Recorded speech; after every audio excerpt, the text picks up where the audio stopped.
아, 너무 우울해요. 스트레스 해소가 안 돼요. 더는 버티기가 힘들어요. 이제 그만 다 내려놓고 싶어요. 아, 혹시라도 확진되면 어쩌지? 너무 무섭고 가족들에게 미안하고.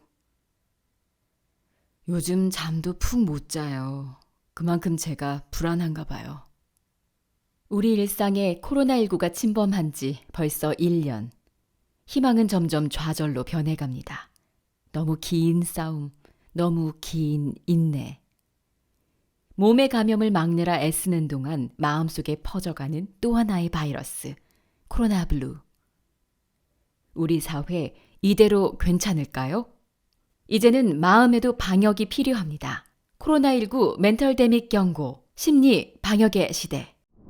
코로나19 확산을 막기 위해 강도 높은 방역 정책이 실시되면서 우리 사회엔 코로나 블루 현상이 나타났습니다.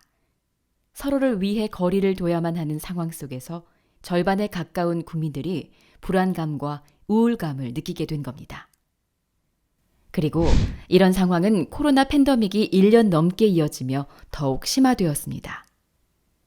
불안과 우울을 다소 심하게 느낀다는 사람들이 1년 만에 8.3%포인트 증가한 겁니다. 응답자 중 정신건강 서비스가 필요하다고 답변한 비율은 무려 대다수인 73%. 이 역시 지난해보다 크게 증가한 수치입니다. 이처럼 코로나19 감염병 재난으로 인한 정신적 트라우마가 감염병처럼 유행하는 현상을 멘털데믹이라고 합니다. 멘탈데믹은 방역 정책에도 부정적인 영향을 미칩니다. 실제로 연령별 우울, 불안장애 패턴은 정부의 방역 정책에 대한 불신 패턴, 그리고 백신 접종 거부 패턴과 동일하게 나타나기도 했습니다. 명확한 사회 문제로 떠오르고 있는 마음속 바이러스 문제. 더 이상 개인의 문제로 치부해선 안 되겠죠?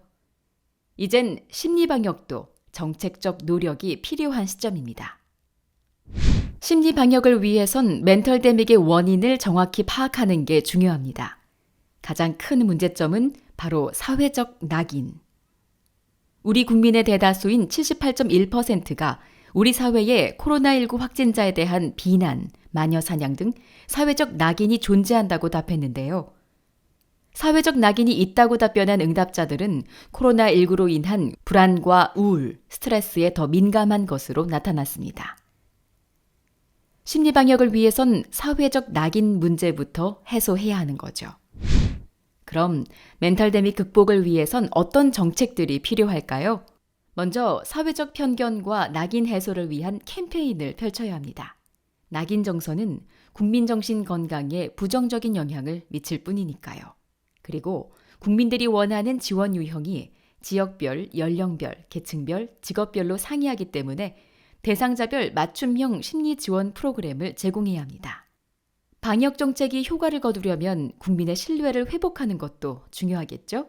투명한 정보 공개와 가짜뉴스에 대한 엄중한 대응으로 정부 발표에 대한 부정적 인식을 바로잡을 필요가 있고요.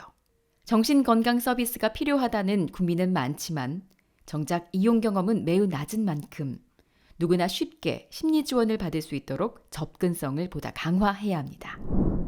무엇보다 의지가 중요한 코로나19와의 싸움. 몸도 마음도 건강할 수 있도록 함께 노력합시다.